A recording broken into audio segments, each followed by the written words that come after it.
kòkó ní tagbe ẹyẹ ìgbàgbé ìtẹ́ ọmọ Igbole-Ekiti kété ulé ti yá o. Ulé kòkó ní tagbe ẹyẹ ìgbàgbé ìtẹ́ ọmọ Igbole-Ekiti kété ulé ti yá o. Àjọkàn yọ nyonyonyo kẹ́ẹ̀dà bí ulé ẹ̀kan súlé ọ̀nìkan yọ dàbí ulé àbọ̀ ní lẹ́kìtì. Ibi kan ọ̀nì tá a gbádùn iyán àfẹ́ràn ògbẹ́ o. Ulé kòkó ní tagbe ẹyẹ ìgbàgbé ìtẹ́ ọmọ Igbole-Ekiti kété ulé ti yá o. Ẹ àtòrí mi dàrú. Ẹ àtọ̀ mi bàjẹ́ o. Ẹ̀kan àtòrí mi dàrú o. Ẹ àtọ̀ mi bàjẹ́ o. Igbole-Ekiti ìlú ọlọ́lá. Ẹ àtọ̀ mi bàjẹ́ o. Ibẹ̀ lómi kíkẹ́yà omi Arẹmọ. Ẹ àtọ̀ mi bàjẹ́ o. Omi eriru dúra líyà o. Ẹ àtọ̀ mi bàjẹ́ o. Igbole-Ekiti láti aṣíwájú. Ẹ àtọ̀ mi bàjẹ́ o. Ẹ àtòrí mi dàrú o. Ẹ àtọ̀ mi bàjẹ́ o. Igbole ti yá. Ulé ọ̀ní ìwé ọ̀ní dèdè. Igbole-de 2025 mọ̀ yá o. Kété ra Igbole-Ekiti ìlú lélẹ́yìn odi. Ìjà àparapọ̀ káyà ṣàjọyọ̀ àyájọ́ Igbole. Àsìkò káyọ̀ orí ìhàn wẹ́rà kété kájọ ṣe kékeré dìde Olúgbólé. Ìrà kété kájọ lọ sí ṣùkúrù òjò Igbole. Ayé o ìmọ̀yàrin alẹ́ kété ọmọ Igbole. Ìgò ìhàn ọmọrin alẹ́ ògán ọmọ àṣà àti ìṣe òlúra. Ọ̀pọ̀lọpọ̀ ìránṣẹ́ àkànṣe lílọ́lọ́ ìjí kété ra lọ sí. Oríṣiríṣi àlàkalẹ̀ ètò ní ti àmú Igbole-de 2025 ká bẹ̀rẹ̀ lọ́jọ́ kẹrin ká parí lọ́jọ́ kẹwàá oṣù kẹjọ ọdún 2025.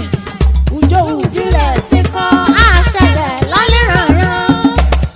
Eré ìdárayá olóríṣiríṣi ètò ìlera ètò ìdálọ́lá ètò òkè òjò ayẹyẹ wẹ̀dẹ̀wẹ̀mú ayẹyẹ kẹsì oṣù kẹjọ.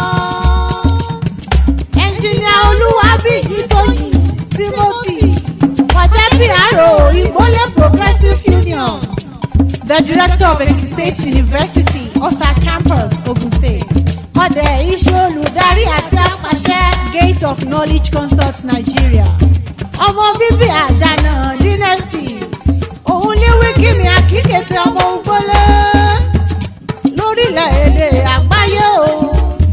Ìkíni kí kábíyèsí. His Royal Majesty. Olúgbénga Emmanuel Ajayi Adémilóyè kejì. Olúgbólé of Igbole-Ekiti. Ọmọ wa o, ọmọ ẹ̀kọ́. Ọmọ amúnimọ́dá. Ọmọ àrìmọ̀ fífọ̀ kan jí gbìngbìngbìn. Ọmọ aláyé gbẹ̀dẹ̀gbẹ̀dẹ̀ mọ́ níláyìn. Ọmọ apanádàré. Ọmọ àgbógbòmọ̀jà ògbòmọ́ ní burúkú lórí o. Ó dé wíkíní àkíkètè ìhàn olóyè pátápátá. High Chief oyè APC oyè Wálé Bámgbóyè. Bí Ọ̀dọ̀fin of Igbole-Ekiti. Ọmọ Ògbóyè Bọ́lá. Ọmọ Lídọ̀fin òróró òbílẹ̀ o. Ọmọ Lídọ̀fin Ọ̀jábóyèdé. Àrísọ́nà Pálímùdọ̀fin Rèmí. Ǹbátọ̀nàtọ̀nà ǹbámútọ̀pá Dáfídì Olúlérí. High Chief Ògúnbíyì Folúṣọ́ Ọlájídé. Bí Àjànà of Igbole-Ekiti. Ẹ̀kẹta ìlú with golden pen. Ọmọ Ògún ọmọ Olóbì. Ọ̀rọ̀ gbìngbìn Ẹ̀gbọ̀yà. High Chief Emmanuel Babátúndé Àjàyí.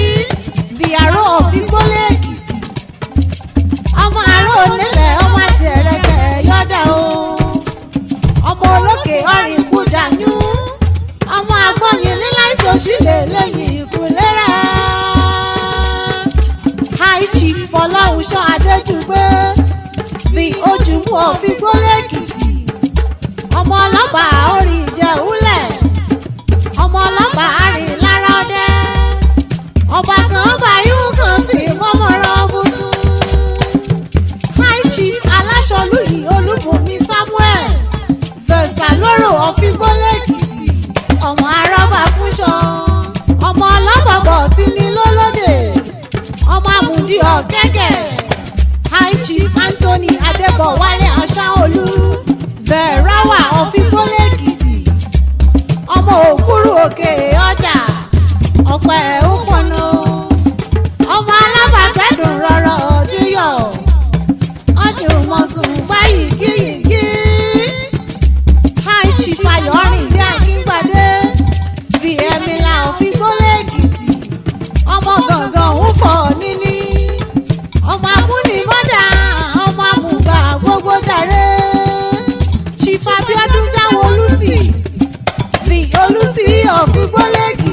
ọ̀bọ̀bọ̀ ti rí lólódè ọmọ olúrárá àgbàgbà sílẹ̀ àgbà òkẹ́kọ̀ọ́ bóyí ní ká gbirigbiri Chief Mrs. Àríyọ̀ Motúnráyọ̀ èyí ojúmú of Igbole-Ekiti ọmọ òṣòro múmu kókó bẹ́tẹ̀ dínà òṣòro múmu lólówó ṣùbọ́kó ọmọ ọlọ́pọ̀ta láwùjọ bí ìlú gbóyàrá High Chief Mrs. Olúwayẹmísí Afọlábí èyí ẹ̀sìnkì ọmọ alágbórógbòrò ògbólé ọmọ ọlọ́bọ̀bọ̀ ti rí lólódè ìkíni akíyìn olóyè kókù pátápátá ayé ajẹ́yìn jíjà òkété po ìkímìdé akí National President Igbole Progressive Union Mr. Adeyemi Adebiyi the unbeatable journalist Mr. Femi Faleye